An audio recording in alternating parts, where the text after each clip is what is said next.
الحمد لله وكفى وسلام على عباده الذين اصطفى أما بعد أعوذ بالله من الشيطان الرجيم بسم الله الرحمن الرحيم أفمن شرح الله صدره للإسلام فهو على نور من ربه سبحان ربك رب العزة عما يصفون وسلام على المرسلين والحمد لله رب العالمين اللهم صل على سيدنا محمد وعلى آل سيدنا محمد وبارك وسلم. قرآن مجید کی آیت جس کا مفہوم ہے کہ وہ جس کے سینے کو ہم نے اسلام کے لیے کھول دیا فہو علی نور من ربی، وہ اپنے رب کی طرف سے ایک نور پر ہوتا ہے، یعنی اس کے سینے میں ایک نور آ جاتا ہے، اس کو ایک روشنی ہدایت کی مل جاتی ہے، ایک نور ایمان نصیب ہو جاتا ہے، تو اس کا دل اسلام کے لیے کھل جاتا ہے، اس کا سینہ کھل جاتا ہے. اس کو کہتے ہیں شرح صدر نصیب ہو جانا، کہ انسان دین پر عمل کرے مگر طمانیت قلب کے ساتھ، دل کی چاہت کے ساتھ. ادھر ٹرانسلیٹ کر دیا جائے.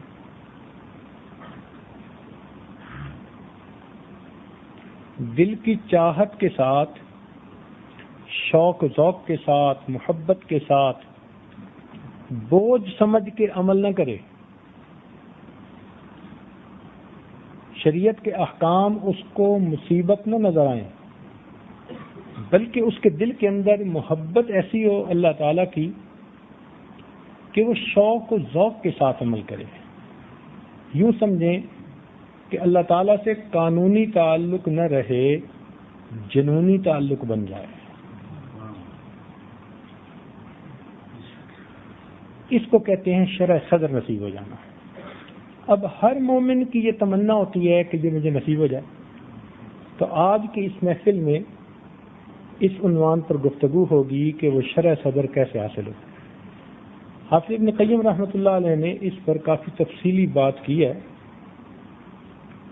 وہ فرماتے ہیں کہ اس کے چند اسباب ہیں، جو بندہ ان اسباب کو حاصل کر لے تو اللہ تعالیٰ اس کو شرح صدر بھی عطا فرما دیتے ہیں. سب سے پہلا سبب وہ ایمان ہے. ایمان کہتے ہیں کہ نبی علیہ السلام اللہ تعالیٰ کی طرف سے جو کچھ لے کر آئے ان پر اعتماد کرتے ہوئے اس کی تصدیق کرنا، اس کو قبول کر لینا، اس کو مان لینا. تو ماننے والے کو مومن کہتے ہیں، اور اس کیفیت کا نام ایمان ہے. بن دیکھے دلیل نہیں مانگنی کہ قیامت کیسے آئے گی، جنت کیسے ہے، جہنم کیسے ہے، کوئی دلیل نہیں چاہیے. بس ہم اعتماد کرتے ہیں کہ اللہ رب العزت کے پیارے محبوب جو فرما رہے ہیں وہ سچ ہے، اور ہم اس کی تصدیق کرتے ہیں، گواہی دیتے ہیں. اس گواہی دینے کو ایمان کہتے ہیں.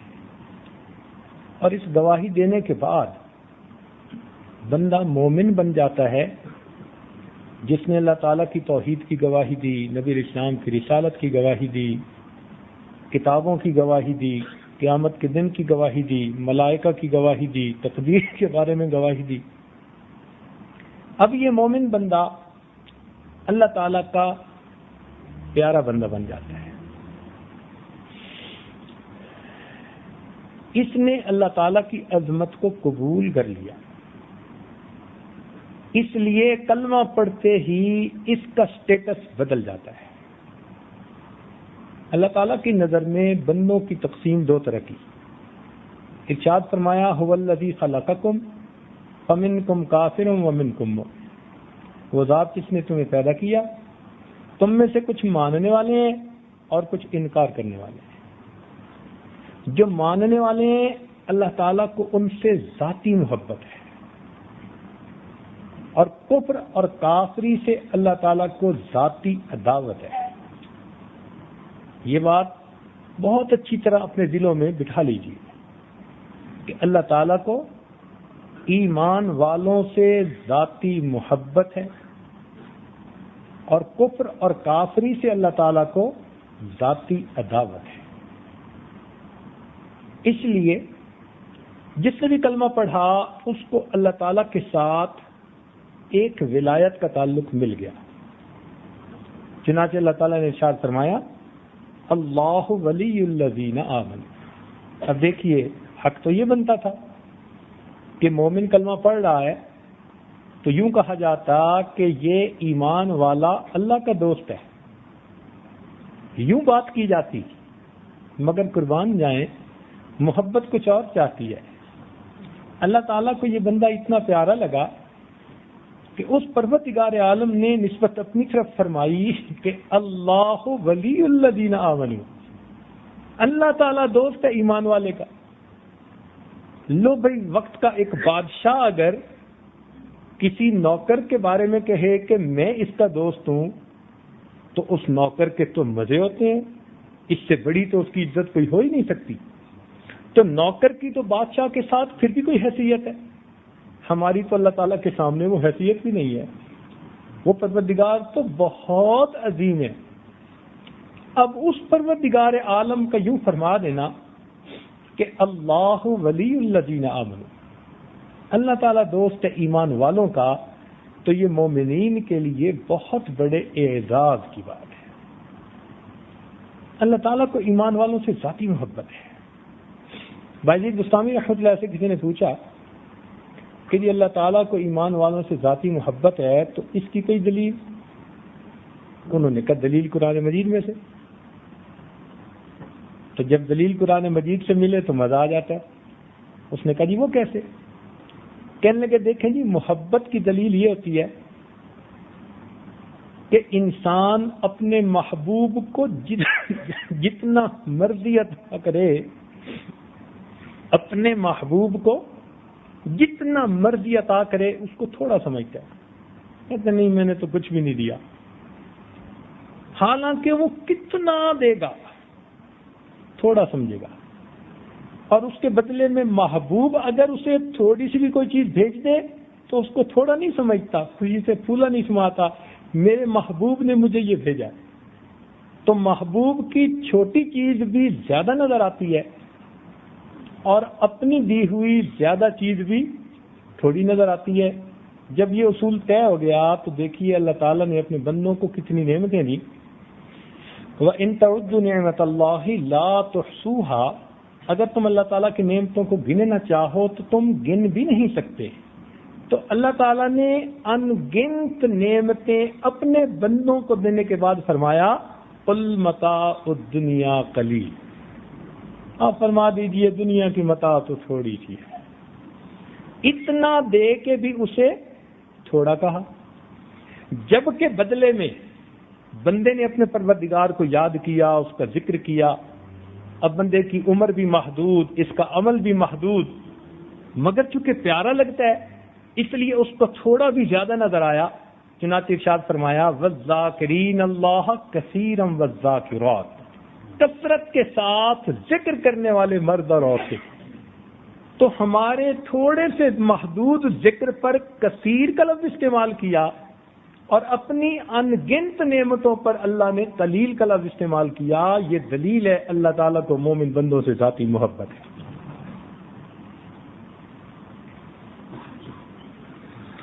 اسی لیے اللہ تعالیٰ فرماتے ہیں یحبہم ویحبونہ۔ اب اس میں اللہ تعالیٰ نے اپنی نسبت پہلے فرمائی کہ اللہ تعالیٰ ایسی قوم لائے گا یحبہم، اللہ تعالیٰ ان سے محبت کرے گا، وَيُحِبُّونَهُ، اور وہ اللہ سے محبت کریں گے۔ سبحان اللہ۔ اب دیکھیے اللہ رب العزت کی کتنی بڑی عطا ہے، کتنی بڑی مہربانی ہے۔ تاہم مومن کے پاس دنیا میں بہت ساری نعمتیں ہیں، ان میں سے سب سے بڑی نعمت ایمان ہے۔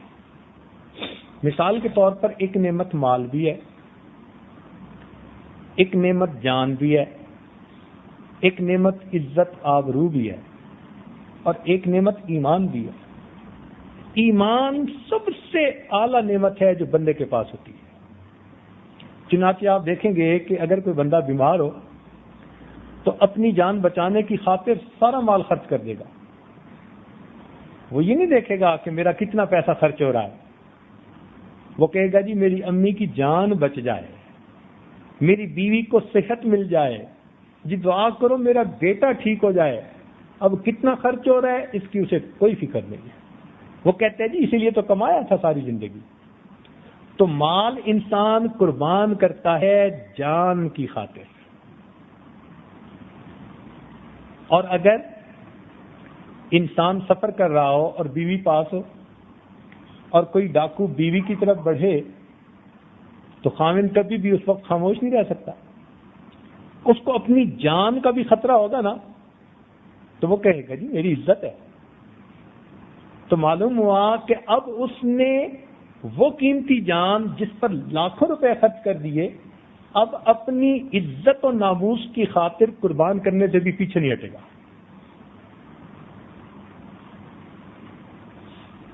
تو معلوم ہوا کہ عزت جان سے بھی زیادہ عزیز ہوتی ہے۔ اور ایک نعمت ہے ایمان، اس کو بچانے کے لیے انسان اپنا مال، اپنی جان، اپنی عزت سب کچھ قربان کر سکتا ہے۔ ایمان ایسی نعمت ہے۔ چنانچہ ایک عیسائی بادشاہ کے دربار میں ایک صحابی گئے، شاہ روم کے دربار۔ اس نے بات کرتے ہوئے کہا کہ اگر تمہارے خلیفہ اپنی بیٹی کا نکاح میرے ساتھ کر دیں تو میں مسلمان ہو جاؤں گا۔ اس صحابی نے کہا بھئی یہ فیصلہ میں تو نہیں کر سکتا۔ اس نے کہا اچھا لیکن ان کو میرا پیغام دے دینا۔ چنانچہ وہ صحابی جب مدینہ طیبہ آئے تو انہوں نے عمر لانو کو بتایا کہ جی اس بادشاہ نے گفتگو کی، اور دوران گفتگو اس نے کہا کہ اگر تمہارے خلیفہ اپنی بیٹی کا نکاح کر دیں تو میں مسلمان ہونے کو تیار ہوں۔ تو عمر لانو نے کہا کہ بھئی تم نے ہاں کیوں نہ کر دی؟ تو وہ کہنے لگے جی میں کیسے کر سکتا تھا آپ سے پوچھے بغیر؟ تو فرمانے لگے کہ کیا عمر کی بیٹی کی عزت کسی کے ایمان لانے سے بھی زیادہ قیمتی ہے؟ چنانچہ انہوں نے پھر اپنی بیٹی سے پوچھا۔ تو اس سے پتہ چلتا ہے کہ انسان اپنے ایمان کی خاطر اپنا سب کچھ قربان کر سکتا ہے۔ یہ چیز اچھی طرح ذہن میں رکھیں۔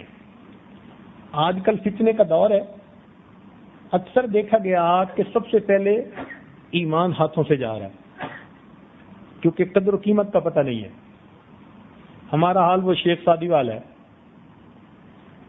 کہ اس کو والدہ نے سونے کی انگوٹھی پہنا دی، اور وہ فرماتے ہیں کہ میں چھوٹا تھا کھیلنے کے لیے باہر نکلا تو ایک ٹھگ مل گیا، اس نے دیکھا کہ ہاتھ میں سونے کی انگوٹھی تو اس نے گڑ کی ڈلی نکالی اور مجھے کہتا ہے کہ اپنی انگوٹھی کو چوسو ذرا۔ میں نے زبان لگائی تو بے ذائقہ، کہتا ہے اس کو چوسو۔ جب اس کو چوسا تو میٹھا، کہتا ہے میٹھی چیز لے لو پھیکی چیز دے دو۔ تو کہتے ہیں میں اتنا چھوٹا نادان تھا کہ میں تیار ہو گیا، چنانچہ میں نے گڑ کی ڈلی لے لی، سونے کی انگوٹھی دے لی۔ آج یہی حال ہو رہا ہے کہ شیطانی قوتیں اس طرح ایمان والوں کو گھیر رہی ہیں کہ ان کو دنیا کی گڑ کی ڈلی دے رہی ہیں اور ان سے ایمان کی دولت لے رہی ہیں، اور بڑے ہنسی خوشی اس سودے پہ تیار ہو جاتے۔ ذرا کسی کو موقع ملے کسی ترقی یافتہ کافروں کے ملک میں جانے کا، اچھا بھلا سیٹ ہے، اولاد نیک ہے، اچھا ہے، کاروبار ہے، بھاگے گا ادھر، جی مجھے وہاں کی رہائش مل رہی ہے، اور یہ نہیں پتا کہ وہاں جاؤں گا تو میری اگلی نسل ایمان پر رہے گی یا نہیں رہے گی، کوئی نہیں پتا ہوتا۔ یہ کیوں فیصلے بندہ کرتا ہے؟ جب ایمان کی ویلیو کا پتہ نہیں ہوتا، اور جب اہمیت کا پتہ ہو پھر ساری دنیا کی نعمتوں کو ٹھوکر مار دیتا ہے، کہتے ہیں کہ میں خشک روٹی کھا کر گزارا کر لوں گا، میں اپنے ایمان کا سودا نہیں کر سکتا۔ تو ایمان بہت قیمتی نعمت ہے۔ اس لیے نبی علیہ السلام نے ایک حدیث میں صحابی رضی اللہ عنہ کو فرمایا کہ اگر تجھے ایمان سے ہٹانے کے لیے کوئی پھانسی دے دے یا آگ میں بھی ڈال دے تو تو اپنے ایمان سے پیچھے مت ہٹنا۔ اور ہم بھی دلوں میں یہی نیت رکھیں کہ اے اللہ ہم آزمائش کے قابل نہیں ہیں، لیکن ہماری نیت یہ ہے کہ ہم ہر چیز قربان کر سکتے ہیں مگر ہم ایمان کی حفاظت کرتے ہیں، اور اس کی حفاظت میں اے مالک تو ہماری مدد فرما دینا۔ ایمان کے بارے میں متفکر رہا کریں۔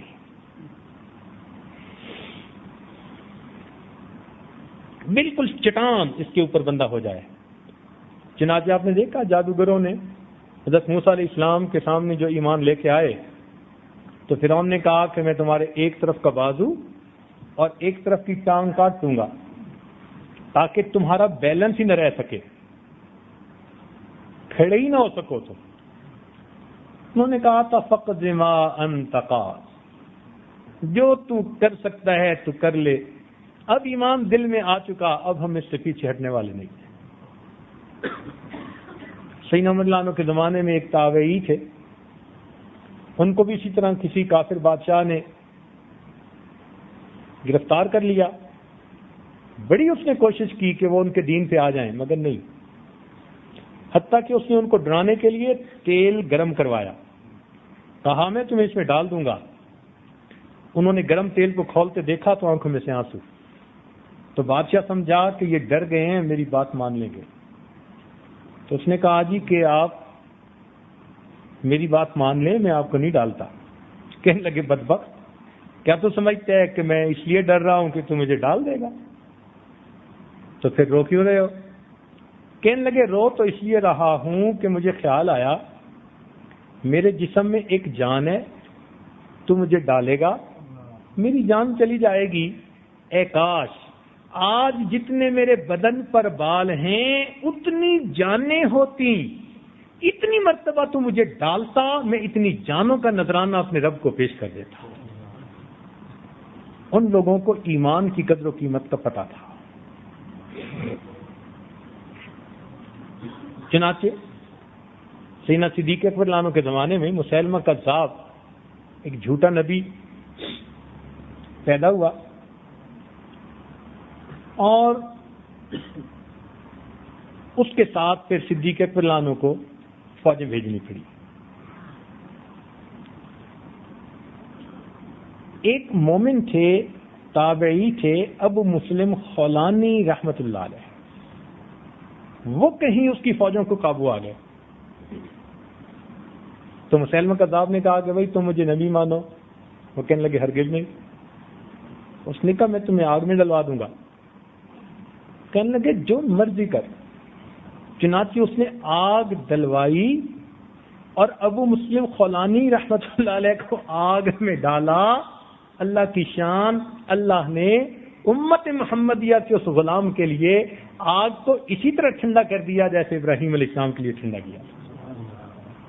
چنانچہ کافی دیر آگ میں رہنے کے بعد اس پر آگ کا کوئی اثر نہ ہوا تو اس کے قریب کے لوگ تھے، انہوں نے کہا یہ جادوگر ہے، یہ تیرے باقی فالوورز کو بھی ہٹائے گا، اس کو بھگاؤ یہاں سے۔ انہوں نے چھوڑ دیا۔ کچھ عرصے کے بعد ان کے دل میں خیال آیا کہ میرے رب نے مجھ پر اتنا کرم کیا، کیوں نہ میں اپنے محبوب اپنے آقا کی خدمت میں مدینہ طیبہ حاضری دوں۔ چنانچہ یہ نبی علیہ السلام کی خدمت میں حاضری دینے کے لیے روضہ انور پر مسجد نبوی میں آئے۔ انہوں نے نماز پڑھی، عمر رضی اللہ عنہ نے بھی قریب نماز پڑھی۔ تو عمر رضی اللہ عنہ کی عادت تھی کہ وہ بندوں پر نظر رکھتے تھے۔ انہوں نے دیکھا پردیسی سا آدمی ہے تو پوچھا کہاں سے ہو؟ کہنے لگے فلاں علاقے سے۔ کہنے لگے اس علاقے میں سنا ایک آدمی ہے جس کو آگ میں ڈالا ہے مسیلمہ کذاب نے، مگر اللہ نے اس کی حفاظت کر دی۔ تو انہوں نے کہا جی۔ تو عمر رضی اللہ عنہ فراست تھی، پہچان گئے کہ یہ وہی ہے، تو کہنے لگے آپ وہی ہو؟ کہنے لگے جی، تو کہنے لگے آؤ میں آپ کو امیر المومنین صدیق اکبر لانو سے ملاتا ہوں. چنانچہ عمر لانو ان کو لے گئے اور ابوبکر صدیق لانو سے ملایا، اور وہاں پر امیر المومنین نے اللہ کا شکر ادا کیا جس نے اپنے محبوب کی امتیوں کے ساتھ وہ کام معاملہ کر دکھایا جو اس نے اپنے خلیل کے ساتھ کر دکھایا. تو ایمان ایسا قیمتی ہے، آگ میں بھی ڈالا گیا پرواہ نہیں ہے. یہ ایمان جو ہے نا، یہ سیکھنا پڑتا ہے. صحابہ نے فرمایا کرتے تھے تعلمنا الایمان ثم تعلمنا القرآن، پہلے ہم نے ایمان سیکھا پھر ہم نے قرآن سیکھا. یہ ایک عجیب نعمت ہے ایمان کی. جب انسان کو نصیب ہوتی ہے تو انسان کو سینے میں حلاوت محسوس ہو جاتی ہے، لیکن اس پر انسان کا اگر کچھ لگے نا تو قیمت پھر آتی ہے. جب لگتا کچھ نہیں اور ماں باپ نے بچپن میں کلمہ پڑھا دیا اور دیکھا دکھائی ہم وہی کر رہے ہیں جو سب کر رہے ہیں، تو پھر اتنی قدر اس کی نہیں ہوتی. اس لیے آپ غور کریں گے کہ جو لوگ خود کلمہ پڑھتے ہیں نا، وہ ایمان کے اوپر بڑے پکے ہوتے ہیں، بہت پکے ہوتے ہیں، اس لیے کہ انہوں نے قربانیاں دی ہوتی ہیں. ایک نوجوان لڑکے کو کسی نے دیکھا کہ بڑی قیمتی خوبصورت چادر ہے، اس سے جوتا صاف کر رہا ہے. تو اس نے کہا بھائی خیر تو ہے، بھائی جوتا 10 روپے کا اور یہ قیمتی چادر 100 روپے کی، کیا کر رہے ہو؟ تو کہنے لگا بس جوتا صاف کر رہا ہوں، ضرورت پڑ گئی تھی. وہ بھی سمجھدار تھا. اس نے کہا بتاؤ کہ یہ جوتا کس نے خریدا، چادر کس نے خریدی؟ کہنے لگا جوتا میں نے خریدا اور چادر ابو نے خریدی تھی. تو چونکہ چادر مفت ملی تھی تو 100 روپے کی چادر کی بھی کوئی ویلیو نہیں، اور 10 روپے اپنے لگے تھے تو جوتا صاف کر رہا ہے اس چادر. اسی لیے اس ایمان پر ہمیں خود بھی اپنا جان مال وقت لگانا چاہیے، پھر اس کی قدر و قیمت آئے گی. ہمارے تبلیغی بھائی یہی بات تو ساری دنیا میں بتاتے پھر رہے ہیں کہ جان مال وقت لگے گا پھر قدر و قیمت آئے گی. اور یہ بات 100% اپنی جگہ سچی پکی ہے. صحابہ رضی اللہ عنہ فرماتے تھے کہ ہم نے ایمان کی حقیقت کو بدر والے دن تلواروں کے سائے کے نیچے سیکھا تھا. جب بنا اسباب کے پہنچ گئے تھے نا اور سامنے لوہے میں ڈوبی فوج کا انما یساقون الی الموت وهم ينظرون، قرآن عظیم الشان گواہی دے رہا ہے کہ ان کو لگتا تھا کہ ہم تو موت کے منہ میں دھکیلے جا رہے ہیں. جب سب اسباب پیچھے رہ گئے تھے اب مسبب الاسباب کی طرف توجہ گئی. ایسے ایمان بنتا ہے. تو جو ایمان انہوں نے تلواروں کے سائے کے نیچے سیکھا، آج ہم لوگ پنکھوں کی ٹھنڈی ہوا کے نیچے بیٹھ کے سیکھنا چاہتے ہیں.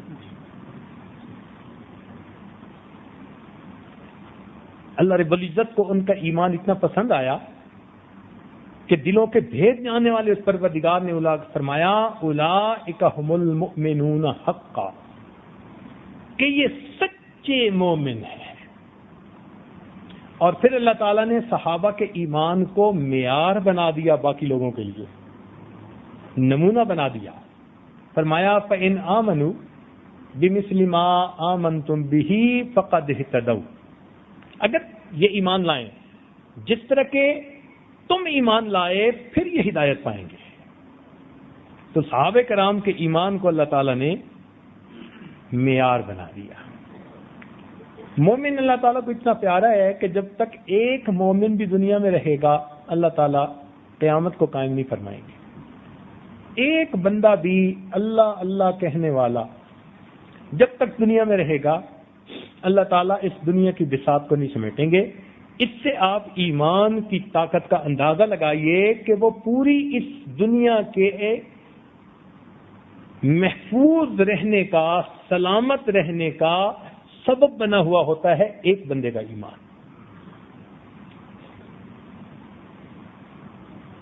اب اس پر علمی گفتگو بھی بہت تفصیل سے ہوتی ہے. جو محدثین کرتے ہیں طلباء کے سامنے کہ امام شافعی رحمۃ اللہ نے کہا کہ انا مؤمن انشاءاللہ، اور امام اعظم رحمۃ اللہ نے فرمایا انا مؤمن حقا، پکا مومن ہوں. دونوں نے بات سچ کی. ایک نے اپنی ظاہری کیفیت کو دیکھ کر کہا امام اعظم نے کہ میں پکا مومن ہوں، کوئی شک کی گنجائش ہی نہیں. اس لیے کہ شک سے تو ایمان غلط فاسد ہو جاتا ہے، جس طرح سرکے سے شہد فاسد ہو جاتا ہے.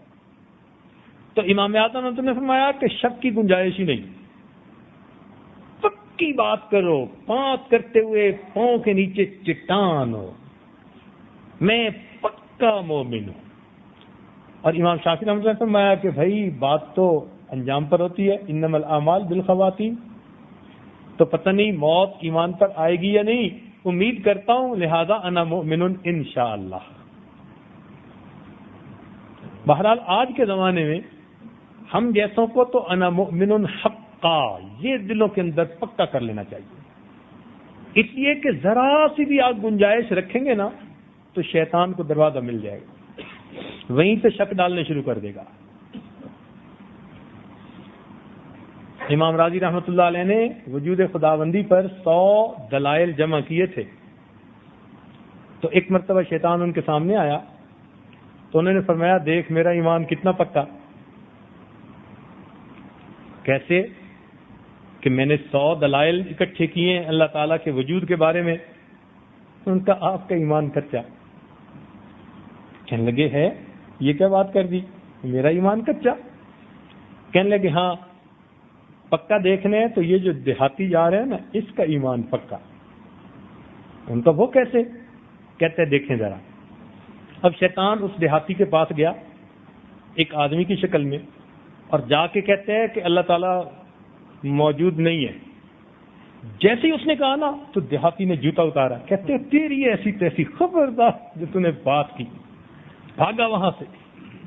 کہتے ہیں دیکھ ایمان پکا اس کا جو بات سننے کو تیار نہیں، اور تم تو دلائل کی باتیں کرتے ہو. 100 دلیلیں دو گے میں 100 دلیلوں کو توڑ دوں گا، تمہیں پھر شک پیدا ہو جائے گا، ایمان ضائع ہو جائے گا. تو اس لیے ایمان کے معاملے میں ٹھوس اور پکا اس دیہاتی کی طرح بات ہی نہیں سننی ہم نے کوئی اس کے خلاف. لہذا شرع شریف کے خلاف کوئی کسی کی عقل کی باتیں مت سنیں.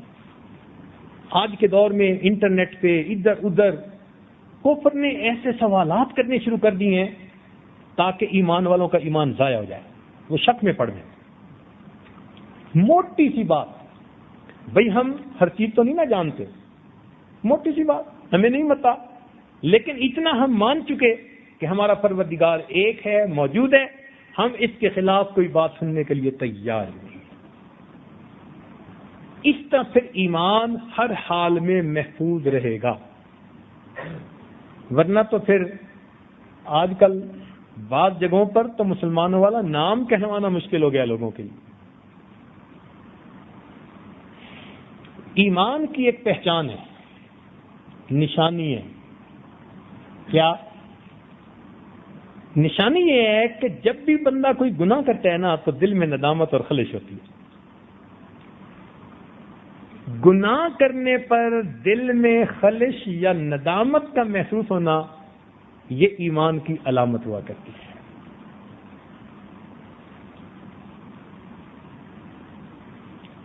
ہمارے مشائخ نے لکھا کہ ایمان 3 وجوہات سے ضائع ہوتا ہے. بڑی اہم بات، ایمان 3 وجوہات سے ضائع ہوتا ہے.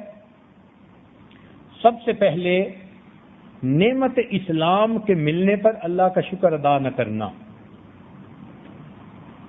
جو انسان اللہ تعالیٰ کا شکر ادا نہیں کرتا کہ اللہ آپ کا شکر ہے آپ نے مجھے ایمان والا بنایا، تو یہ شکر ادا نہ کرنا یہ ایک طرح کی ناشکری ہوئی نا. تو ناشکری سے نعمتیں زائل ہو جاتی ہیں، اس ناشکری سے ایمان بندے سے واپس لے لیا جاتا ہے. دوسری بات، نعمت اسلام کے چھننے پر بے خوف ہو جانا، یعنی انسان بے خوف ہو جائے اپنے ایمان کے بارے میں، اس کو دل میں یہ خوف نہ ہو کہ پتہ نہیں میں اس نعمت کو موت تک پہنچا بھی سکوں گا یا نہیں سکوں گا۔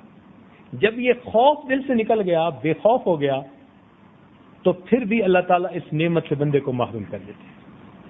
اور تیسرا، جو شخص مسلمانوں کی دل آزاری کو معمولی سمجھتا ہو، جو شخص مسلمانوں کی دل آزاری کو معمولی سمجھتا ہو، کہتے ہیں مسئلہ ہی کوئی نہیں، اس کا حق مارا، اس کا یہ کیا، اس کا وہ کیا، اور اس کو سمجھے ہی کچھ نہیں، تو فرمایا کہ جو شخص مسلمانوں کی دل آزاری کو معمولی سمجھتا ہو، اس سے اللہ رب العزت اسلام والی نعمت کو واپس لے لیا کرتے ہیں۔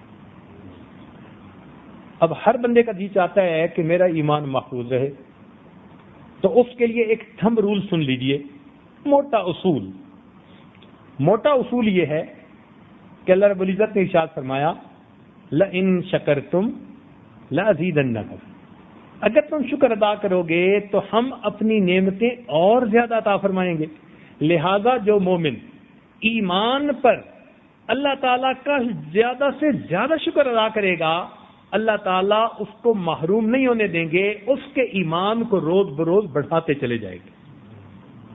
تو ایمان محفوظ کرنے کا سب سے بہترین دستور روزانہ اللہ تعالیٰ کا شکر ادا کریں، میرے مولا آپ نے مجھے کلمہ پڑھنے کی توفیق عطا کی، یہ آپ کا احسان ہے، یہ آپ کی مہربانی ہے، میں آپ کا اس پر لاکھ لاکھ شکر ادا کرتا ہوں۔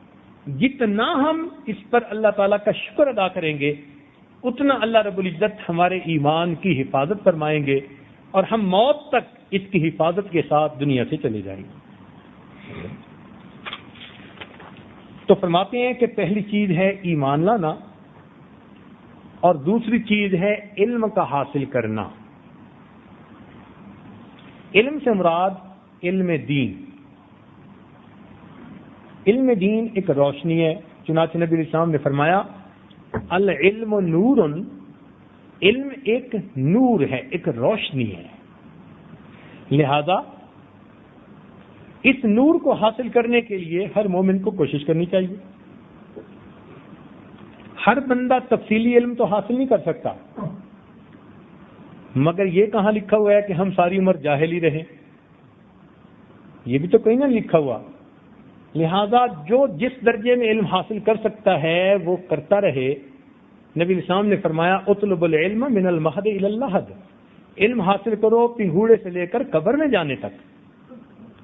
تو جس عمر میں بھی کوئی بندہ ہو، وہ مسائل سیکھے علماء کے پاس بیٹھ کے، قرآن پاک کا ترجمہ پڑھے، وہ احادیث مبارکہ پڑھے، وہ دعائیں یاد کرے، ضروریات دین کیا ہیں اس کے بارے میں معلومات کرے۔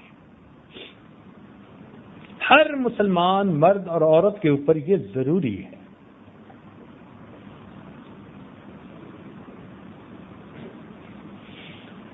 علم معلومات کا نام نہیں بلکہ ایک نور کا نام ہے۔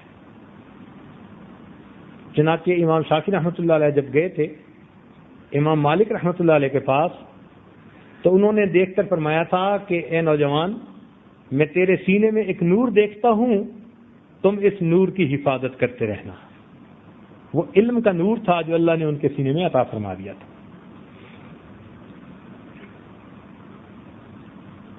اور امام شافعی رحمۃ اللہ کے اشعار بھی پھر اسی طرح ہیں کہ انہوں نے امام وقی رحمۃ اللہ علیہ سے پوچھا تھا کہ میں بھول جاتا ہوں، تو انہوں نے کہا کہ گناہ چھوڑ دو، تو فرماتے ہیں شکوت الی وقی سوء حفظی فاوصانی الی ترک المعاصی فإن العلم نور من الہی ونور اللہ لا یعطی لعاصی۔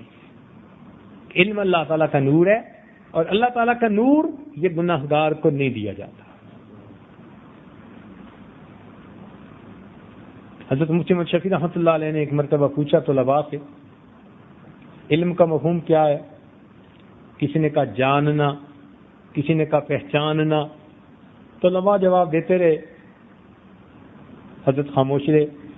کسی نے کہا کہ حضرت آپ ہی بتا دیں کہ علم کا مفہوم کیا ہے؟ تو حضرت نے بتایا، فرمایا کہ علم وہ نور ہے علم وہ نور ہے جس کے حاصل ہونے کے بعد اس پر عمل کیے بغیر چین نہیں آتا. علم وہ نور ہے کہ جس کے حاصل ہونے کے بعد اس پر عمل کیے بغیر چین نہیں آتا. یہ کیفیت ہے تو یہ نور نصیب ہو گیا، اور اگر نہیں تو پھر یہ علم نہیں، یہ وبال ہے.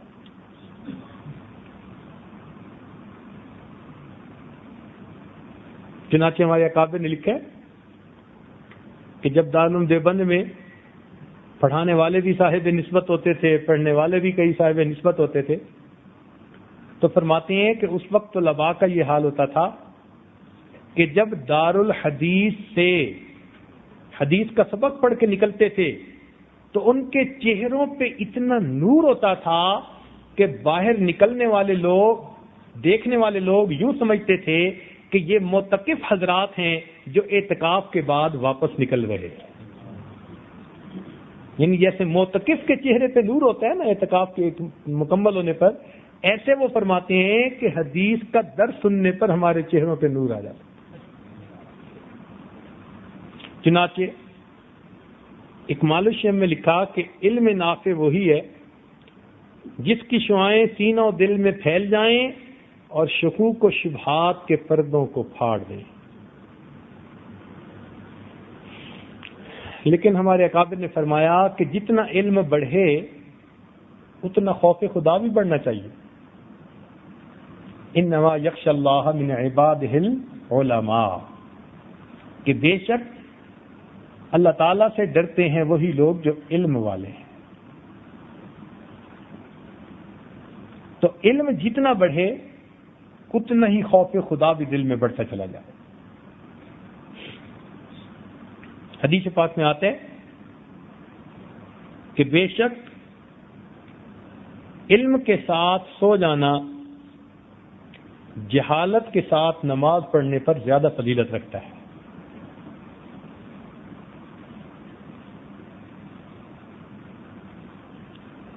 چنانچہ حدیث پاک میں آتا ہے کہ جب کوئی آدمی محتاج ہو اور وہ کسی دروازے پر روٹی کا سوال کرے تو اس پر اللہ تعالیٰ 3 بندوں کی مغفرت فرماتے ہیں. جس نے مال کمایا اس کی بھی مغفرت، جس نے کھانا پکایا اس کی بھی مغفرت، اور جس نے اس فقیر تک کھانا پہنچایا اللہ تعالیٰ اس کی بھی مغفرت فرما دیتے ہیں. 3 بندوں کی مغفرت. جس نے روٹی کا سوال کیا، محتاج فقیر آدمی، لیکن جس طالب علم نے علم کا استاد سے سوال پوچھا تو اس سوال کے پوچھنے پر اللہ تعالیٰ 4 بندوں کی مغفرت فرماتے ہیں. سب سے پہلے سوال پوچھنے والے کی مغفرت ہو جاتی ہے، دوسرا جواب دینے والے کی بھی مغفرت ہو جاتی ہے، استاد کی، تیسرا جو گرد بیٹھے ہوتے ہیں محفل میں سننے والے ان کی بھی اللہ مغفرت کر دیتے ہیں، اور چوتھا جو اس محفل کے انعقاد کا ذریعہ بن رہے ہیں وہ معاونین حضرات اپنے گھروں میں بیٹھے ان سے محبت رکھنے کی وجہ سے ان کی بھی مغفرت کر دی جاتی ہے. اس سے اندازہ لگائیے کہ اللہ رب العزت کو علم کا حاصل کرنا کتنا محبوب ہے. تو پہلی چیز ایمان، اور دوسری چیز علم، اور تیسری چیز محبت الہی دل میں ایسی سما جائے کہ ماں سوا کی محبت کو دل سے ختم کر دے. ایک دل میں 2 محبتیں نہیں سما سکتی، محبت ایک ہی سمائے گی، یا خالق کی محبت سمائے گی یا مخلوق کی محبت سمائے گی. مخلوق کی محبت جب کہی جاتی ہے تو اس سے مراد نفسانی، شیطانی، شہوانی محبتیں جو خلاف شرع انسانوں کو ادھر ادھر ہو جاتی ہیں. جن محبتوں کا شریعت نے حکم دیا، ماں باپ کی محبت، بہن بھائی کی محبت، بیوی میاں کی محبت، مسلمان بھائی کی آپس میں محبت، یہ تمام شرعی محبتیں یہ حقیقت میں اللہ رب العزت کی محبت ہی کی آگے تفصیلات ہیں. تو ان تمام محبتوں کو اللہ تعالیٰ کی محبت ہی کہا جاتا ہے. جب ہم ما سوا کی محبت کی بات کرتے ہیں نا، غیر کی محبت، اس سے مراد ہوتا ہے کہ شریعت کے دائرے سے نکل کر لذتوں کی خاطر، شہوتوں کے پیچھے لگ کر، شیطانی حواس کے اندر لگ کر جو انسان کو تعلقات ہوتے ہیں، اس سے وہ محبت مراد ہے۔ تو انسان کے دل میں ایک اللہ رب العزت کی محبت ہو اور باقی سب ما سوا کی محبتیں دل سے ختم ہو جائیں، محو ہو جائیں، یعنی اللہ سے محبت ہو، اور اگر کسی سے محبت ہو تو اللہ رب العزت کی وجہ سے محبت ہو، ما سوا کی محبت ختم ہو جائے۔ اس کیفیت کو حاصل کرنے کے لیے محنت کرنی پڑتی ہے، اس کیفیت کو سیکھنے کے لیے مشائخ کی صحبت میں وقت گزارنا پڑتا ہے، ٹریننگ لینی پڑتی ہے، ہاسپٹلائز ہونا پڑتا ہے، کورس لینا پڑتا ہے، جیسے اینٹی بایوٹک کے کورسز ہوتے ہیں نا، تو اللہ والے بھی اسی طرح کورس کرواتے ہیں روحانی بیماریوں کے دور ہونے کے۔ پھر یہ ہوتا ہے کہ ان کے پاس کچھ وقت گزارنے کے بعد بندے کے دل میں اللہ رب العزت کی محبت بھر جاتی ہے، جیسے مقناطیس کے پاس لوہا رہے تو اس میں بھی مقناطیسیت آ جاتی ہے، اسی طرح اللہ والوں کی صحبت میں بیٹھ کر بندے کے دل میں بھی اللہ رب العزت کی محبت بھر جاتی ہے۔ اور اگر کوئی بندہ یہ سمجھے کہ جی میری نفسانی محبتیں بھی چلتی رہیں اور مجھے اللہ تعالیٰ کی محبت بھی مل جائے، تو اللہ تعالیٰ نے ارشاد فرما دیا ما جعل اللہ لرجل من قلبین فی جوفہ، اللہ تعالیٰ نے کسی انسان کے سینے میں دو دل نہیں رکھے کہ ایک دل رحمان کو دے دے اور دوسرا دل نفس اور شیطان کو دے دے۔ فرمایا نا نا نا، دل ایک ہے اور ایک ہی کے لیے ہے، دل ایک ہے اور ایک ہی کے لیے۔ یہاں ایک ہی کا معاملہ ہے، اس ایک کی محبت دل میں بٹھا لینا، اسی کو توحید کہتے ہیں۔ اس لیے اللہ تعالیٰ کو شرک سے بہت زیادہ نفرت ہے۔ ارشاد فرمایا کہ جو گناہ کر کے آؤ گے میں چاہوں گا تو بخش دوں گا، لیکن میں شرک کو کبھی معاف نہیں کروں گا۔ جیسے مرد کی غیرت بھی گوارا نہیں کرتی کہ اس کی بیوی کے دل میں اس کی محبت کے علاوہ بھی کسی کی محبت ہو، خاوند کبھی گوارا نہیں کرتا۔ کیوں جی؟ اگر کسی کی بیوی کہے جی میں آپ کی بھی بیوی ہوں تو وہ شاباش دے گا یا جوتے مارے گا؟ کافر ہوگا تو ہو سکتا ہے اس کو حلوائی کھلا دے، لیکن مومن کے معاملہ تو اور ہوتا ہے، کبھی مومن برداشت نہیں کر سکتا۔ مومن کہے گا کہ تم کہو میں آپ کی ہی بیوی ہوں، آپ ہی کی بیوی ہوں، اور اگر کہے گی جی میں آپ کی بھی بیوی ہوں تو وہ اس کو کہے گا کہ پھر یہاں سے دفع ہو جاؤ۔ اللہ رب العزت کا بھی یہی معاملہ، جو کہے کہ اللہ آپ کا بھی بندہ ہوں اور نفس اور شیطان کی بھی چاہتوں کو پورا کرتا ہوں، فرماتے ہیں پھر دفع ہو جاؤ میں۔ اللہ تعالیٰ کی غیرت گوارا نہیں کرتی کہ مومن اس کے سوا کسی اور کے سامنے اپنا سر جھکائے، سجدہ کرے۔ محبت کا وہ تعلق جو اللہ تعالیٰ کے ساتھ ہونا چاہیے، وہ اس کے غیر کے ساتھ کوئی روا رکھے، اللہ تعالیٰ کو یہ ہرگز پسند نہیں۔ عورتیں بھی پسند نہیں کرتی۔ واقعہ لکھا ہے کہ ایک خاتون کو دیکھا کسی نے تو اس نے کہا جی کہ مجھے تو آپ بہت ہی اچھی لگتی ہیں اور مجھے تو آپ سے بڑی محبت ہے۔ اس نے کہا کہ میری بہن پیچھے آ رہی ہے، وہ مجھ سے بھی زیادہ خوبصورت ہے۔ تو اس نے لپک کے پیچھے دیکھا تو اس نے جوتا اتار کے سر پہ لگایا۔ اس نے کہا اگر تم اپنی محبت میں سچے ہوتے تو تم میرے غیر کی طرف کبھی نظر نہ اٹھاتے۔ تو جب دنیا کی عورت گوارا نہیں کرتی تو اللہ رب العزت کیسے اس چیز کو گوارا فرمائے گی؟ اس لیے اللہ رب العزت کی ہی محبت بندے کے دل میں ہو، اور باقی تخیلات کے بت جتنے بھی ہیں ان تمام کو انسان دل کی دنیا سے نکال دے۔ بتوں کو توڑ، تخیل کے ہوں کہ پتھر کے، یہ بت توڑنے ہی پڑتے ہیں، پتھر کے بنے ہوں جو ظاہر میں نظر آتے ہیں، یا اندر تخیل کے بت ہوتے ہیں نا، کسی کے دل میں کزن کا بت پڑا ہے، کسی کے دل میں کلاس فیلو کا بت پڑا ہے، کسی کے دل میں فلاں کا، یہ بھی بت ہوتے ہیں۔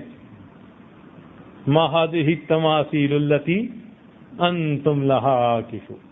اسی لیے یہ دل کبھی کبھی انسان بت خانہ بنا لیتا ہے،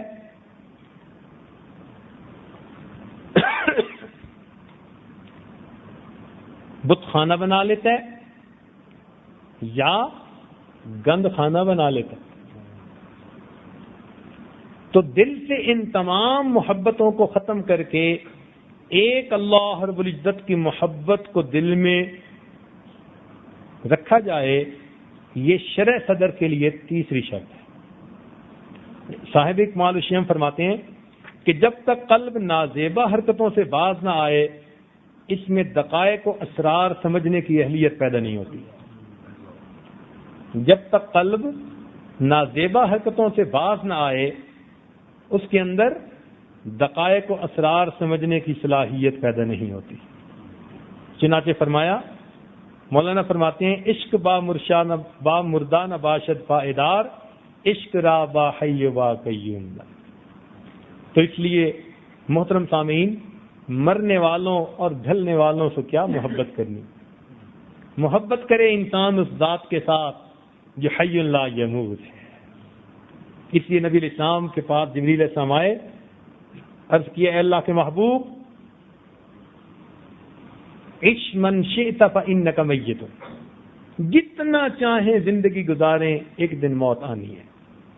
وأحبب من شئت فإنک مفارق، جس سے چاہیں آپ محبت کریں ایک دن آپ کو جدا ہونا ہے۔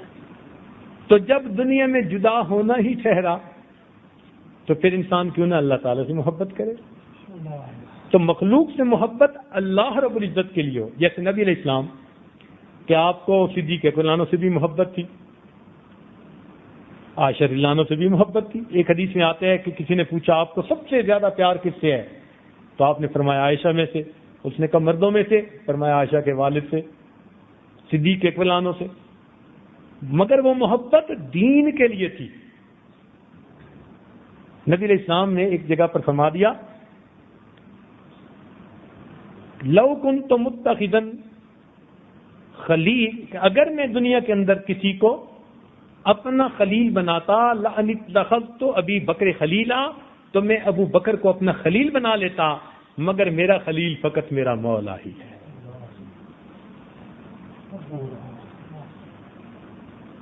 تو یہ جو میاں بیوی کا تعلق ہے نا، یہ بھی اللہ رب العزت کی نسبت سے محبت کا تعلق ہے۔ اصل محبت دلوں میں اللہ رب العزت کی ہے۔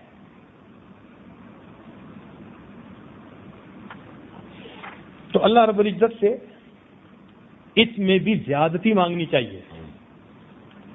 شکر ادا کرنے پر اللہ تعالیٰ اس نعمت میں زیادتی عطا فرما دیتے۔ بلکہ مشائخ نے تو لکھا کہ 6 چیزیں ایسی ہیں کہ جن پر بندہ قسم ہی کھا سکتا ہے، اتنی پکی کہ ان کے اوپر بندہ قسم کھا سکتا ہے۔ پہلی بات کہ اگر انسان کسی نعمت کا شکر ادا کرے گا تو اس نعمت میں یقیناً اللہ تعالیٰ اضافہ عطا فرمائیں گے، اس پر قسم کھائی جا سکتی ہے، چونکہ اللہ تعالیٰ نے ارشاد فرمایا لئن شکرتم لأزیدنکم۔ دوسری بات فرمایا کہ جو بندہ بھی صبر کرے گا مصیبت پر، پریشانی پر، تو اللہ رب العزت اس کو مصیبت پر صبر کا ضرور اجر عطا فرمائیں گے۔ اس پر بھی انسان چاہے تو قسم کھا سکتا ہے۔ اللہ تعالیٰ ارشاد فرماتے ہیں انما یوفی الصابرون اجرہم بغیر حساب۔ قرآن اس پر تصدیق کر رہا ہے۔ اسی طرح جو بندہ توبہ کر لے دل سے تو معافی ملنی یقینی بات ہوتی ہے۔ توبہ پکی کرے، دل سے کرے، جس کو توبۃ النصوح کہتے ہیں، اس لیے کہ اللہ تعالیٰ توفیق ہی اس وقت دیتے ہیں جب اس کی توبہ کو قبول کرنے کا ارادہ فرما لیتے ہیں۔ چنانچہ فرمایا هو الذی یقبل التوبۃ عن عبادہ ویعفو عن السیئات۔ اسی طرح جو انسان استغفار کثرت کے ساتھ کرتا ہے، اللہ تعالیٰ اس کے رزق میں برکتیں عطا فرماتے ہیں، کثرت رزق کے ساتھ اللہ تعالیٰ اس کو رزق میں یقینی برکتیں عطا فرماتے ہیں۔ فَقُلْتُ اسْتَغْفِرُوا رَبَّكُمْ إِنَّهُ كَانَ غَفَّارًا يُرْسِلِ السَّمَاءَ عَلَيْكُمْ مِدْرَارًا وَيُمْدِدْكُمْ بِأَمْوَالٍ وَبَنِينَ وَيَجْعَلْ لَكُمْ جَنَّاتٍ وَيَجْعَلْ لَكُمْ أَنْهَارًا۔ دیکھا، اسی طرح فرماتے ہیں پانچویں چیز کہ دعا کے بعد قبولیت کا ہونا یقینی ہے۔ دعا کے بعد قبولیت کا ہونا یقینی ہے۔ توفیق کی تب ملتی ہے جب بندے کو اللہ تعالیٰ قبول فرمانا چاہتے ہیں۔ اس لیے فرمایا ادعونی استجب لکم، تم دعا مانگو میں تمہاری دعاؤں کو قبول کروں۔ ہاں الا کہ کوئی ایسا بڑا عمل ہے کہ جس سے دعا ہی بیکار ہو جاتی ہے، جیسے نبی علیہ السلام نے فرمایا کہ اس کا کھانا حرام، اس کا لباس حرام، وہ خلاف کعبہ کو پکڑ کے بھی دعا مانگے تو قبول نہیں ہوتی، اس لیے کہ وہ حرام کی نحوست کی وجہ سے۔ اگر یہ نحوستیں نہ ہوں اور حلال پاکیزہ زندگی گزارنے والا بندہ اپنے رب سے دعا مانگے، اللہ تعالیٰ بندے کی دعا کو کبھی بھی رد نہیں فرمائے گا۔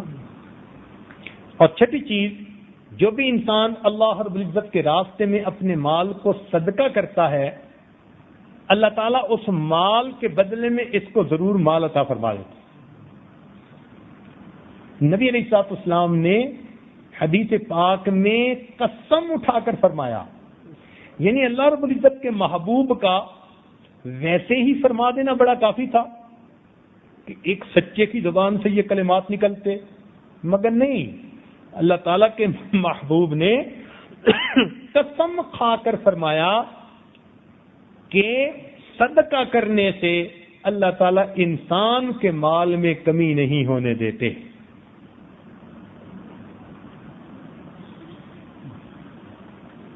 چنانچہ قرآن مجید میں اللہ تعالیٰ فرماتے ہیں وَمَا أَنفَقْتُم مِّن شَيْءٍ فَهُوَ يُخْلِفُ، کہ تم جو چیز بھی اللہ کے راستے میں خرچ کرو گے تو اس کے پیچھے تمہیں وہ نعمت اور بھی مل جائے گی۔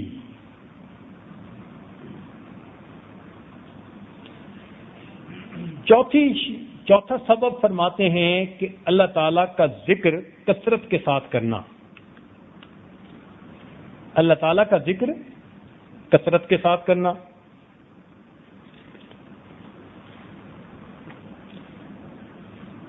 کس وقت تک بات کرنی ہوتی ہے؟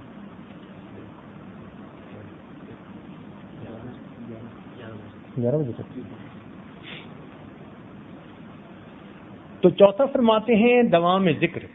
یہ آج اب کوشش کرے گا کہ ذرا تیزی کے ساتھ یہ ایک اور سبب ہے تاکہ یہ سب مکمل ہو جائیں۔ ذکر میں اللہ تعالیٰ چاہتے ہیں کہ میرے بندے ذکر کثیر کریں، اس لیے ارشاد فرمایا یا ایھا الذین آمنوا اذکروا اللہ ذکرا کثیرا، اے ایمان والو اللہ تعالیٰ کا ذکر کثرت کے ساتھ کرو۔ اور کثرت کے ساتھ ذکر وہی ہوتا ہے جو ہر وقت کیا جائے۔ الذین یذکرون اللہ قیاما وقعودا وعلی جنوبہم، تینوں حالتوں میں جو بندہ اللہ کا ذکر کرے، انہی کو اللہ تعالیٰ نے قرآن مجید میں اولو الالباب فرمایا، عقل مند لوگ ہیں یہ، اور فرمایا رجال اللہ تلہیہم تجارت ولا بیع عن ذکر اللہ، میرے وہ بندے جن کو تجارت اور خرید و فروخت بھی میری یاد سے غافل نہیں کرتی۔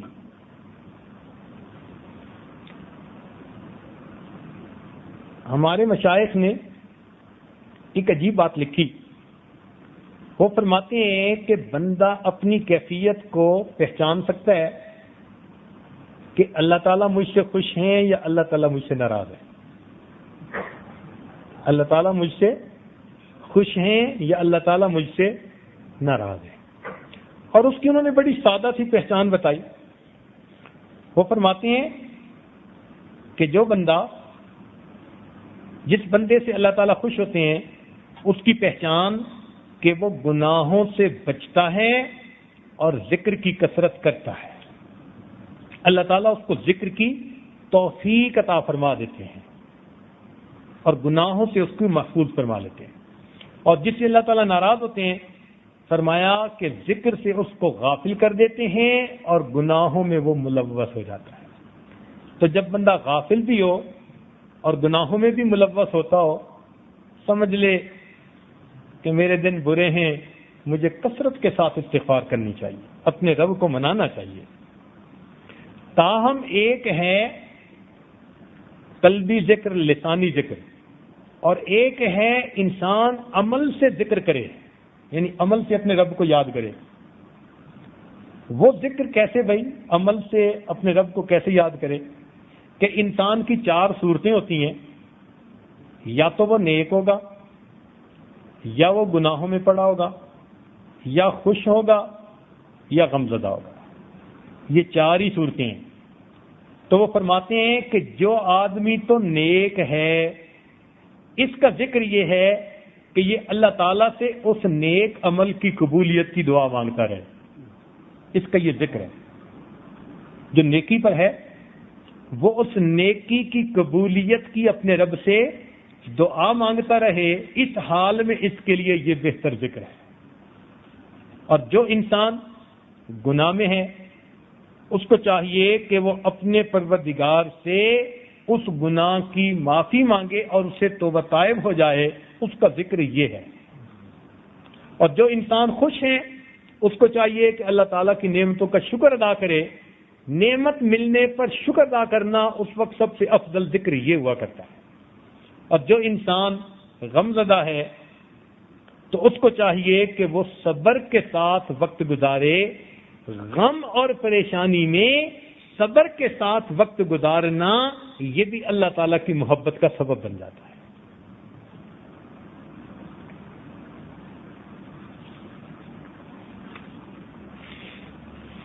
حضرت علی عنہ فرمایا کرتے تھے کہ انسان جو ذکر کرتا ہے نا وہ 2 ذکروں کے درمیان کرتا ہے. انسان جو ذکر کرتا ہے وہ 2 ذکروں کے درمیان کرتا ہے. تو کسی نے پوچھا کہ حضرت وہ کیسے؟ فرمانے لگے کہ ایک تو اللہ تعالیٰ اس کو پہلے ذکر کی توفیق دیتے ہیں تو توفیق دیتے ہوئے بندے کو یاد کرتے ہیں. توفیق دیتے ہوئے بھی تو یاد کرتے ہیں نا. اللہ اکبر. اس لیے حسن بصری رحمۃ اللہ فرماتے تھے کہ مجھے اللہ تعالیٰ نے الہام فرمایا کہ میرے بندے اگر تجھے کبھی سڑی ہوئی یعنی سالن ملے یا روٹی ملے, یعنی سبزی مل جائے کھانے کے لیے, اس کو نہ دیکھنا کہ مجھے کھانے کے لیے کیا ملا, بلکہ اس کو دیکھنا کہ جب میں نے رزق کو تقسیم کیا اے بندے تو مجھے اس وقت یاد تھا. یہ نہ دیکھنا تجھے خشک روٹی ملی ہے, یہ کم اعزاز ہے کہ جب رزق کی تقسیم میرے مالک نے کی تھی تو اس نے اپنے بندے کو یاد رکھا. تو ایک تو ذکر کی توفیق دیتے ہوئے اللہ تعالیٰ یاد کرتے ہیں, اور پھر جب بندہ ذکر کرتا ہے تو اللہ تعالیٰ فرماتے ہیں فاذکرونی اذکرکم, تم مجھے یاد کرو میں تمہیں یاد کروں گا. تو اللہ تعالیٰ پھر اسے یاد کرتے ہیں. تو بندے کا ذکر اللہ تعالیٰ کے 2 ذکروں کے درمیان ہوتا ہے. فاذکرونی اذکرکم, تم مجھے یاد کرو میں تمہیں یاد کروں گا. کیا مطلب؟ اے میرے بندے تو مجھے معذرت کے ساتھ یاد کرے گا, میں پروردگار تجھے مغفرت کے ساتھ یاد کروں گا. 5ویں چیز فرماتے ہیں الاحسان الی الخلق، مخلوق کے ساتھ حسن سلوک کرنا آج کے زمانے میں اس میں بہت کوتاہی ہوتی ہے. لمبی نمازیں ہم پڑھ لیتے ہیں، لمبی تسبیح پھیر لیتے ہیں، تہجد نہیں چھوڑتے، اشراق نہیں چھوڑتے، تلاوتیں نہیں چھوڑتے. ذرا کسی کی کوتاہی ہمیں سننے میں آ جائے پورے شہر میں ڈھنڈورا پیٹ دیتے ہیں. اس کو گناہ بھی نہیں سمجھتے. جہاں بیٹھے تبصرہ، اس تبصرے سے زیادہ خطرناک چیز کوئی نہیں ہوتی. اللہ بچائے، یہ تبصرہ تو بسا اوقات ایمان کے ضائع ہونے کا سبب بن جاتا ہے. سراسر غیبت ہو رہی ہوتی ہے، اس کے بارے میں بات کر دی، اس کے بارے میں بات کر دی. بھئی دنیا میں کوئی ایسا ہے کہ جس کے اندر کوئی خامی نہ ہو، گناہ نہ ہو؟ جس کا اس محفل میں کوئی ایسا ہے جو ہاتھ اٹھا سکے کہ میں نے کبھی گناہ نہیں کیا؟ جب سب ہی گناہ گار ہیں ہم، تو پھر ہمیں کیا ضرورت ہے ہم کسی دوسرے کی برائی کا تذکرہ کریں؟ کیا یہ بہتر نہیں کہ ہمیں پتہ چلے تو ہم اللہ سے دعا مانگے، اے اللہ ہمارے اس بھائی کی غلطی کو معاف فرما دے اور اے اللہ اس کی ستائش فرما دے. ہم اس کے لیے دعا مانگیں گے، اللہ تعالیٰ اس کو ہمارے لیے قبول فرما لے.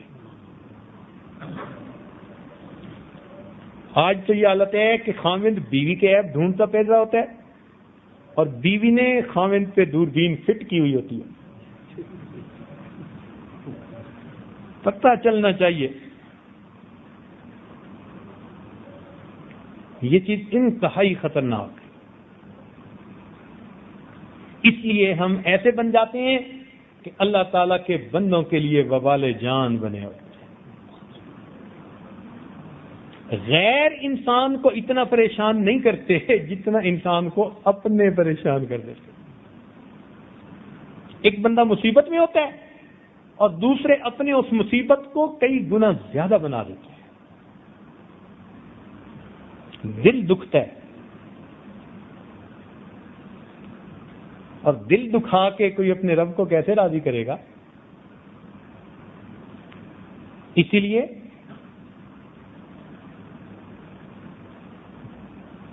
بیماریوں میں سے سب سے بری دل کی بیماری، بیماریوں میں سے سب سے بری دل کی بیماری، اور دل کی بیماریوں میں سے سب سے بری دل آزاری ہوتی ہے.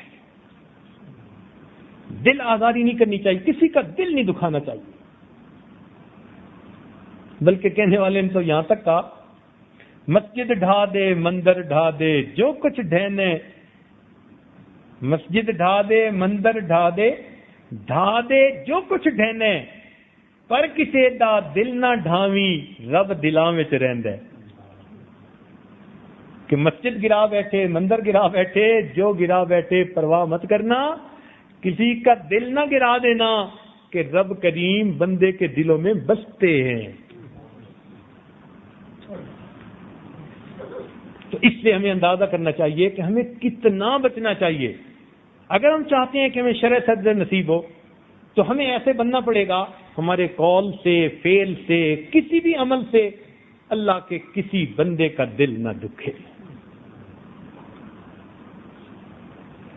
کسی کی بھی دل آزاری نہ کریں. دیکھیں جو اللہ والے ہوتے ہیں نا، وہ تو انسانوں کا تو کیا، وہ تو حیوانوں کا بھی دل نہیں دکھاتے. انسان تو پھر عظیم ہے، اشرف المخلوقات ہے، حیوانوں کا بھی دل نہیں دکھاتے. چنانچہ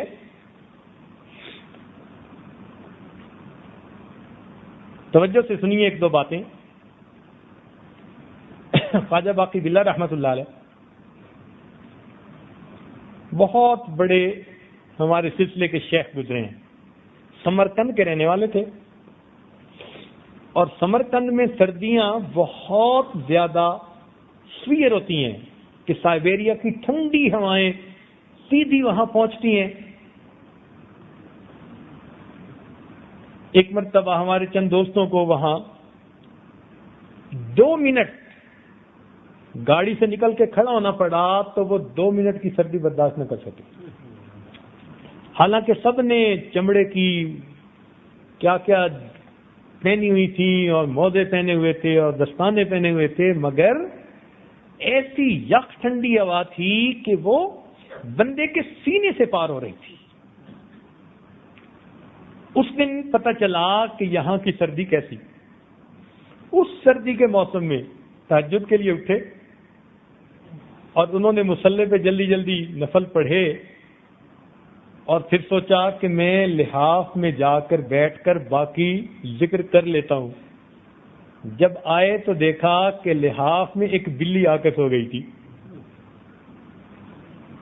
تو انہوں نے سوچا کہ اب میں اگر لحاف میں سوؤں گا تو بلی کی نیند خراب ہوگی، لہذا واپس مصلی پر بیٹھ گئے، ٹھٹھرتے رہے، بلی کی نیند خراب نہ کی۔ اللہ رب العزت نے الہام فرمایا کہ تیرے اس مجاہدے کی وجہ سے ہم تجھے ایک ایسا شاگرد عطا کریں گے کہ جس کا فیض پوری دنیا کے اندر پھیلے گا۔ چنانچہ پھر اپنے شیخ کے حکم پر یہ وہاں سے ہندوستان آئے اور اللہ تعالیٰ نے امام ربانی مجدد ثانی رحمۃ اللہ علیہ جیسا مرید عطا فرما دیا۔ یہ سعادت ملی ایک بلی کی نیند کا خیال رکھنے، اور ہماری نظر میں تو انسانوں کی نیند کا کوئی لحاظ نہیں ہوتا۔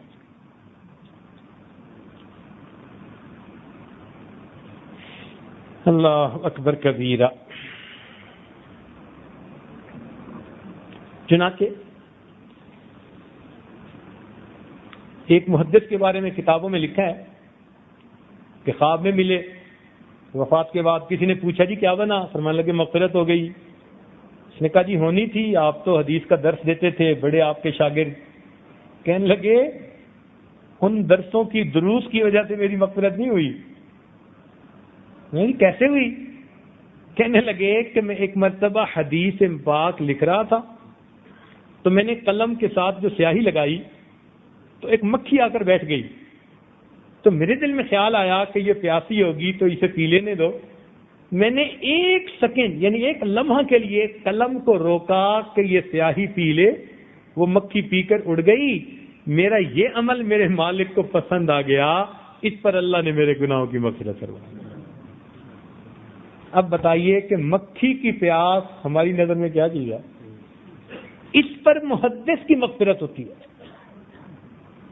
تو اگر مکھی اور بلی اور کبوتر اور کتا ان کے واقعات ہیں، اور حدیث پاک میں صحیح حدیث پاک میں آتا ہے کہ زانی عورت تھی اور اس نے ایک پیاسے کتے کو پانی پلا دیا تھا، اور کتے نے پانی پی کر جب خوشی کی آواز نکالی تھی، اس کی آواز پر اللہ نے بنی اسرائیل کی زانی عورت کے گناہوں کو معاف فرما دیا تھا۔ تو ہم اگر کسی اللہ کے بندے کا دل خوش کریں گے تو ہمیں کیا ملے گا بھائی؟ اس لیے یہ ایک بہت اہم چیز ہے، اور آج کے زمانے میں اس میں بہت کوتاہی ہو رہی ہے۔ زبانیں ایسی بے لگام ہو چکی ہیں، کترتی چلی جاتی ہیں، بولتا چلا جاتا ہے بندہ،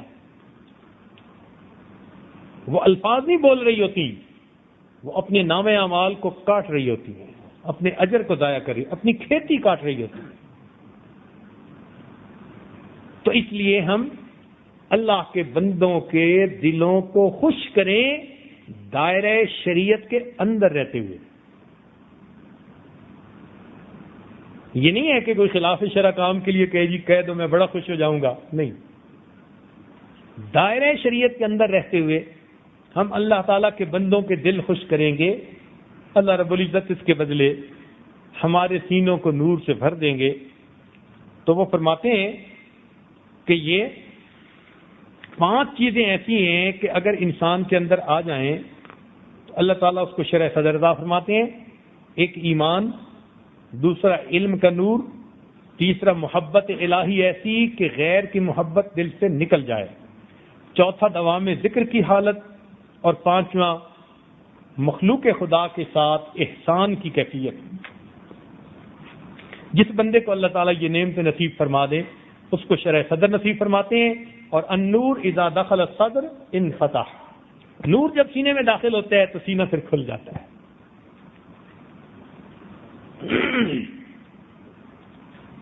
وَمَن يُرِدِ اللَّهُ بِهِ خَيْرًا يَشْرَحْ صَدْرَهُ لِلْإِسْلَامِ، اللہ تعالیٰ جس سے خیر کا ارادہ فرما لیتا ہے اس کے سینے کو اسلام کے لیے کھول دیتا ہے۔ تو اللہ تعالیٰ ہمارے سینے کو بھی اسلام کے لیے کھول دے۔ ہم ان چیزوں کو اپنے اندر پیدا کرنے کی کوشش کریں۔ اعتکاف میں آ کر بیٹھنے کا مقصد یہی تھا، ہم تجزیہ کریں، جو فارغ وقت ملے گا نا، ان 5 باتوں کو سوچ سوچ کے آپ یہ سوچیں کہ میں کہاں کمی کوتاہی کر رہا ہوں اور اس کوتاہی کو میں کیسے دور کر سکتا ہوں۔ جب ہم اس کے لیے کوشش کریں گے اور دعائیں بھی کریں گے تو اللہ تعالیٰ پھر ہمارے لیے راستہ آسان کر دیں گے۔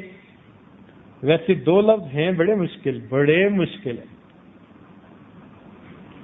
زبان سے کہہ دینا ایسے جیسے سر پہ پتھر رکھ لینا، اتنے مشکل ہیں وہ بولنے۔ 2 لفظ آپ کو بتائیں کیوں جی؟ 2 لفظ ایک یہ کہنا کہ میں دنیا دار ہوں، توبہ توبہ، اتنا مشکل ہے یہ کہ جیسے سر پہ پتھر اٹھانا آسان اور یہ الفاظ کہنا مشکل کا۔ نفس راضی نہیں ہوتا یہ ایکسپٹ کرنے کے لیے کہ میں دنیا دار ہوں۔ آپ ذرا تنہائی میں بیٹھ کے ذرا سوچئے گا اس کے اوپر، نفس راضی نہیں ہوتا، جتنا مرضی ہو کہے گا نہیں میں تو بڑا دیندار ہوں۔ اس بات کو ایکسپٹ کر لے دل کہ میں دنیا دار ہوں، اس لیے کہ جب دل ایکسپٹ کر لے گا تو پھر بیماری کا علاج بھی ہو جائے گا۔ مصیبت تو یہ ہے کہ دل قبول ہی نہیں کرتا، اس کو سننے کے لیے تیار نہیں کہ میں دنیا دار ہوں۔ اور ہم واقعی ہیں، ہمیں اپنے نفس کو یہ بات سمجھانی چاہیے۔ دنیا دار کس کو کہتے ہیں؟ جس کے دل میں دنیا کی محبت ہوتی ہے، وضع قطع جو بھی ہو، اور ہمارے دلوں میں دنیا کی محبت ہے ابھی۔ اس کو نکالنا یہی تو محنت ہے۔ اور دوسرا، اپنے دل میں یہ سوچنا کہ میں گنہگار ہوں۔ سرسری طور پہ سب کہہ دیتے ہیں، لیکن اگلا اگر کہہ دینا یار تو بڑا گنہگار ہے تو پھر دیکھو آگے سے کیا جواب ملتا ہے۔ نفس ان 2 الفاظ کو سننے کے لیے تیار نہیں ہوتا، اور مشائخ خانقاہی ماحول میں بندے کو یہی تعلیم دیتے ہیں کہ تم اپنے نفس کو آمادہ کرو کہ وہ تسلیم کرے کہ میرے اندر گنہگاری بھی ہے، میرے اندر دنیا داری بھی ہے۔ جب ہم تسلیم کریں گے اب علاج شروع ہو جائے گا۔ اب اس کو ایکسپٹ کر لیا، اللہ تعالیٰ اس بیماری کا دور ہونا آسان فرما دیں گے۔ دعا ہے اللہ تعالیٰ اعتکاف کی برکت سے ہمارے دلوں سے دنیا کی محبت کو بھی نکال دے اور گناہوں کی نفرت ہمارے دلوں میں عطا فرما دے۔ وآخر دعوانا ان الحمدللہ۔